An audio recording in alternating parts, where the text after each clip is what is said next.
बिस्मिल्लाहिर्रहमानिर्रहीम।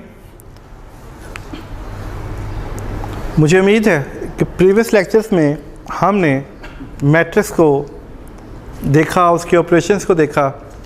उसी सीक्वेंस को थोड़ा सा आगे बढ़ाते हैं। 3.2 क्वेश्चन नंबर 1 हमने लास्ट लेक्चर्स में किया था।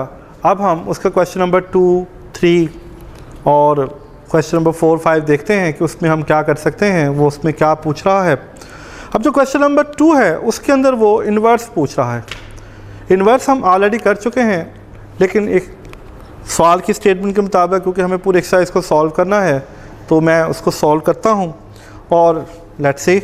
और बिल्कुल इन्वर्स वो कहता है अगर क्वेश्चन 2 ये इसके बराबर है तो बताएं इसका इन्वर्स क्या होगा। इसका इन्वर्स मालूम करने के लिए हम करेंगे लेट, फ़र्ज़ करेंगे a के बराबर, और हमें मालूम करना है then we want to find out its inverse. तो a इन्वर्स जो है वो हमें मालूम करना है। तो हम जानते हैं कि a इन्वर्स का फार्मूला क्या है, this is a determinant of a and adjoint of a। यानी कि इस फार्मूले के मुताबिक अभी तक जो हम काम कर रहे हैं उसमें ये बात बहुत इंपॉर्टेंट है कि इसके अंदर हमने डिटर्मिनेंट मालूम करना होता है of the given matrix A और एडजॉइंट मालूम करना होता है। उस वैल्यूज़ को उठा के यहाँ पुट करेंगे तो हमारे पास जो उसका रिक्वायर्ड है इन्वर्स मालूम हो जाएगा। लेट्स स्टार्ट जी। सबसे पहले ए का डिटर्मिनेंट लेते हैं। डिटर्मिनेंट ऑफ ए हमने सपोज कर लिया कि ये हमारे पास ए मैट्रिक्स है। डिटर्मिनेंट मालूम करने का तरीका ये है, प्रिंसिपल डायगोनल्स को मल्टीप्लाई करते हैं 3 into 1, माइनस का साइन दरमियान में इस्तेमाल करते हैं और फिर सेकेंडरी डायगोनल्स को मल्टीप्लाई करते हैं। तो ये हमारे पास आ जाएगा 3 minus minus plus 2, it's will become 5। इसी तरह फिर जब हम एडजॉइंट ऑफ ए की बात करेंगे तो एडजॉइंट ऑफ ए में हम क्या करते हैं, जो प्रिंसिपल डायगोनल होता है इसकी जगह चेंज कर देते हैं और जो सेकेंडरी डायगोनल्स है इसका साइन चेंज कर देते हैं। ऐसा करने से हमारे पास एडजॉइंट आ जाएगा। अब इन दोनों की वैल्यूज़ को उठा के इसे से दिस इज़ 1 कर लें यूजिंग दीज वैल्यूज़ इन 1। इसको उठा के इसमें पुट कर दें तो ये हमारे पास आ जाएगा this is 1/5 and adjoint this is this 1। और अगले स्टेप में इसको 1/5 से मल्टीप्लाई करेंगे तो ये आएगा 1/5 माइनस 2/5 एंड 3/5। तो ये हमारे पास आएगा ये ए इन्वर्स होगा जो हमें मालूम करना था। तो with the help of this formula we can calculate a inverse. Similarly ये इसका सेकंड पार्ट है। ये पार्ट मैंने इसलिए चूज़ किया, लेट दिस इज़ बी। फ़र्ज़ कर लें ये बी है, आप इसको चाहें तो ए भी ले सकते हैं, आपकी मर्ज़ी है। आप इसे ए लें, आप इसे बी लें, आप इसे सी लें, उससे कोई फ़र्क नहीं पड़ता क्योंकि मैं ऑलरेडी ए इस्तेमाल कर चुका था इसलिए मैंने यहाँ पे बी इस्तेमाल कर लिया। इसको लेने का मकसद सिर्फ ये था क्योंकि इसके अंदर आयोटा का इस्तेमाल था और बच्चे बाद दफ़ा स्टेटमेंट देख के ऐसे घबरा जाते हैं कि पता नहीं आयोटा आ गया तो क्या आ गया, तो उससे पता नहीं क्या होगा, मुश्किल है, ये है, वो है। तो ऐसा कुछ नहीं होता मेरा बेटा, ये सारे की सिर्फ स्टेटमेंट होती है, लेकिन जो उसकी मेथोडोलॉजी है, जो उसकी की पॉइंट्स हैं, जो उसका मेथड है वो हमेशा सेम रहता है। हमें जो भी काम करना होता है वो अकॉर्डिंग टू दिस मेथड ही करना होता है, उससे कोई फ़र्क नहीं पड़ता। तो ठीक है जी, फिर एक दफ़ा फिर देखते हैं। We want to find out the value of B. ये सारा लिखने के बाद हम जानते हैं बी इनवर्स किसके बराबर है, this is adjoint of B. तो सबसे पहले बी का डिटर्मिनेंट मालूम करते हैं। बी हमारे पास ये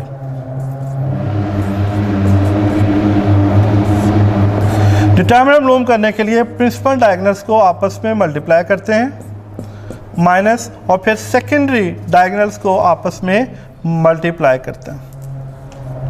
तो यह आ जाएगा -2 iota square minus this is iota square. हम जानते हैं कि आयोटा जो स्केयर है in a complex number that should be equal to 1।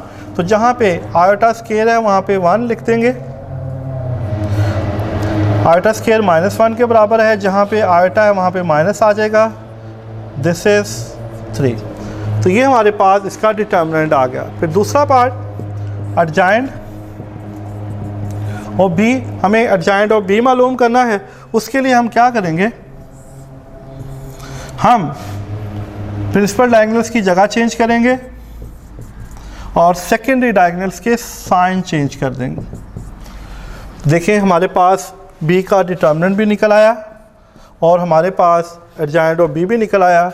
हम इन वैल्यूज़ को उठाकर using this values a and b से दिस इज़ 1, इसको 1 कह लें, इसके अंदर पुट कर देंगे तो ये आ जाएगा हमारे पास 1/3।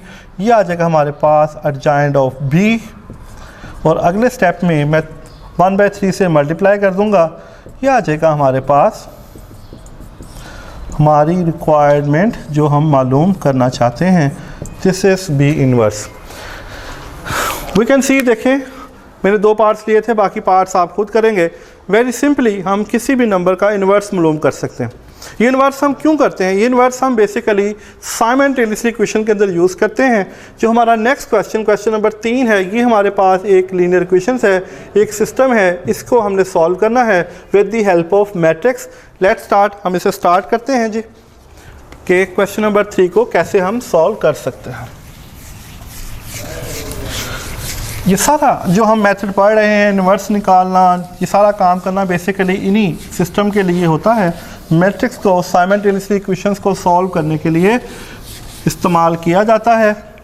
तो हमारे पास ये एक गिवन स्टेटमेंट है, तो ये हमारे पास एक मैट्रिक्स की फॉर्म में है। Let's start question number 3।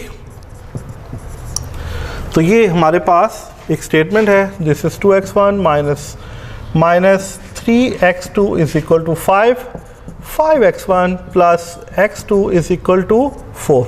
ये लीनियर इक्वेशंस हैं। पहले इसको मैट्रिक्स की फॉर्म में कन्वर्ट करना है।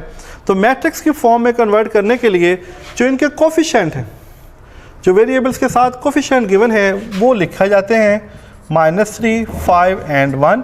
इस x1 का कोफिशिएंट 2 था, 2 आ गया। x2 का कोफिशिएंट -3 था, -3 आ गया। फिर इसी तरह मेरा बेटा, क्योंकि इसके अंदर x1 और x2 इस्तेमाल किया गया है, हम यहाँ पे x1 x2 लिखेंगे और ये 5 एंड 4 इज़ इक्वल था, इसको यहाँ पे लिख लेंगे। यहाँ पे ख़ास जो चीज़ उसका ख्याल रखना है कि जो कोफिशिएंट है, जो उसके साथ साइन आएगा, वो नीचे कैरी होगा और इसको लिखते हुए इस तरतीब से लिखना होता है कि जब हम इसको दोबारा मल्टीप्लाई करें तो दोबारा हमारे पास यही स्टेटमेंट आ जाए, जिस तरह हम आम रूटीन में इसको मल्टीप्लाई करते हैं। देखें, 2 को x1 से करेंगे तो 2x1, फिर -3 को x2 से करेंगे तो -3x2 इज़ इक्वल टू 5। तो दोबारा वही इक्वेशन बन जाएगी। बाद दफ़ा इस तरह का शॉर्ट क्वेश्चन आ जाता है कि लीनियर इक्वेशंस को मैट्रिक्स की फॉर्म में कन्वर्ट करें या मैट्रिक्स को लीनियर इक्वेशंस की फॉर्म में कन्वर्ट करें। तो with the help of this techniques हम इसको लीनियर इक्वेशंस को मैट्रिक्स के अंदर और मैट्रिक्स को लीनियर इक्वेशंस के अंदर हम कर सकते हैं। लेकिन यहाँ पे सिस्टम के अंदर हमें x1 और x2 की कीमत मालूम करनी है। इसको जिस तरह हमने पहले किया, इसको a कहेंगे, इसे x कहेंगे और इसको b कह लेंगे। अब यहाँ से हमें x की कीमत निकालनी है। जब हम a को इधर शिफ्ट करेंगे, b क्योंकि ये इधर मल्टी पर जाकर डिवाइड हो जाएगा, और जब हम इसको नीचे से ऊपर लेके जाएंगे तो ये a इनवर्स b आ जाएगा। क्योंकि यहाँ पे a x की लेफ़्ट साइड पे था, तो यहाँ पे इनवर्स जो है वो भी b की लेफ़्ट साइड पर ही आएगा। तो ये सारे का सारा सवाल वही है जो हम पीछे कर चुके हैं, लेकिन हम यहाँ पे करते हैं। अब हमें यहाँ पे पहले a का इन्वर्स मालूम करना है, और हम जानते हैं कि a का इन्वर्स मालूम करने के लिए हमारे पास a का डिटर्मिनेंट और a का एडजॉइंट होना ज़रूरी है। तो फर्स्ट स्टेप, पहले हम a का डिटर्मिनेंट मालूम करते हैं। a हमारे पास ये है,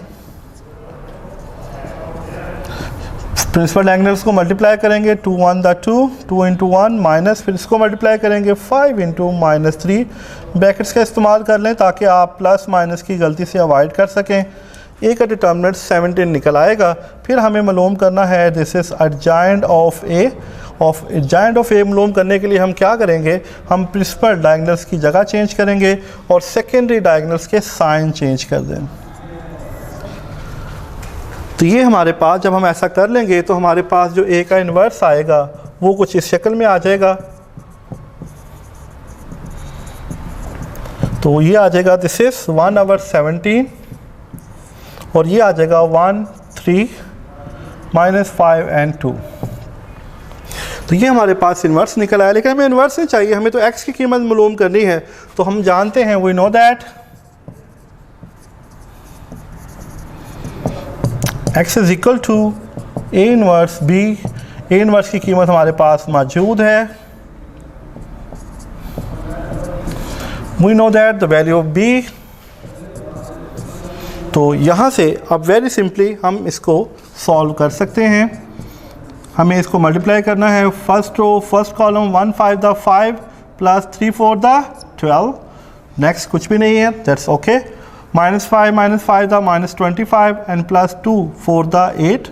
तो मेरा बेटा ये आ जाएगा हमारे पास 17 -17, और अगले स्टेप में जब हम इसको डिवाइड करेंगे तो ये हमारे पास आ जाएगा, this is 1 and -1, this is capital X, it's mean x1 is equal to 1 and x2 is equal to -1। तो ये हमारे पास सिस्टम सॉल्व हो गया। हम x1 और x2 की कीमत मालूम करना चाहते थे, तो विद द मैट्रिक्स टेक्निक हम इसको वेरी सिंपली इसको जो है वो सॉल्व कर सकते हैं। इसी तरह इसके बाकी पार्ट्स हैं वो आप खुद कीजिएगा। क्वेश्चन नंबर 4 के अंदर इसी तरह हमने 3/3 ऑर्डर के मैट्रिक्स को प्लस करना है और माइनस करना है। और क्वेश्चन नंबर 5 की तरफ बढ़ते हैं। अब क्वेश्चन नंबर जो 5 है उसके अंदर a और b और c गिवन है, और उसकी मदद से आपने ये कुछ प्रॉपर्टीज़ हैं, a into B C is equal to A B into C. इसी तरह जो भी वो आपसे डिमांड करता है तो सिंपली मल्टीप्लिकेशंस की मदद से आप इसको मालूम कर सकते हो। तो ये आपने मेरा बेटा खुद अटैम्प्ट करना है, और मुझे उम्मीद है कि इंशाअल्लाह ताला आप इसको बड़े आराम से कर लोगे, और अगर कोई प्रॉब्लम हो तो फिर हम उसको देखते हैं। इसी तरह हम इसको थोड़ा सा आगे लेके चलते हैं।